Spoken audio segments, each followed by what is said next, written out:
Alright, so messy gray hairs and all, and the dog circling around me and trying to get in on this. Had a topic for today. There are no perfect churches. There are no perfect churches.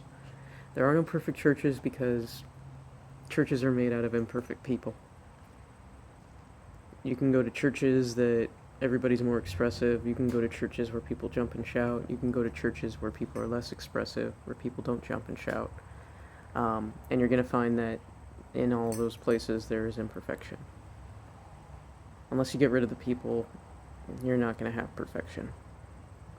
And even then, you're just going to have a building, and most buildings are imperfect as well. The real important thing that I had to focus on, or if I had to focus on, is that the church should be nourishing you.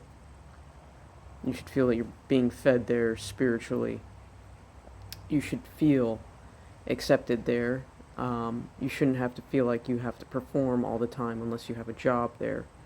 And even if you have a job there, you shouldn't feel like you have to perform all of the time. Those are not dynamics of a good church. If you don't feel accepted there, if you feel that you have to perform all the time, if you don't feel nourished, if you're starved, all of those things. Sorry, the dog is trying to get my attention right now and get pets.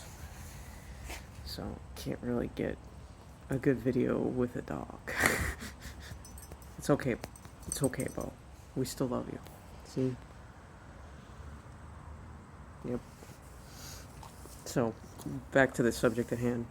I think it's important to have realistic expectations and to know that the people that you meet in the church, they're going to have the same issues as the people in the Bible. And none of them is going to be perfect, even pastors. We place a lot of our leaders on pedestals, and a lot of the fallout that I've seen in the various churches that I've been in and out of over the past couple of years. I also have this big hair fro today going on. It's been because we don't really consider our leadership to be human. The pastors are placed on a pedestal. There's a degree of separation. Some churches deal with this a little bit better than others. One particular thing that I guess the best portion that I've seen of it, the best display of not having a leader on a shelf, has probably been with the Orthodox Presbyterian Church, which is unique in and of itself with the layout. Most of the OPC that I've been to, Orthodox Presbyterian, the congregation usually has a couple of elders, and most of them almost have doctorates in the Bible. Like, those are some very spiritually studied scholars of the Bible there. So what those elders do is they hold the pastor accountable. There needs to be mutual accountability in any good body for it to function, whether it's a church or not.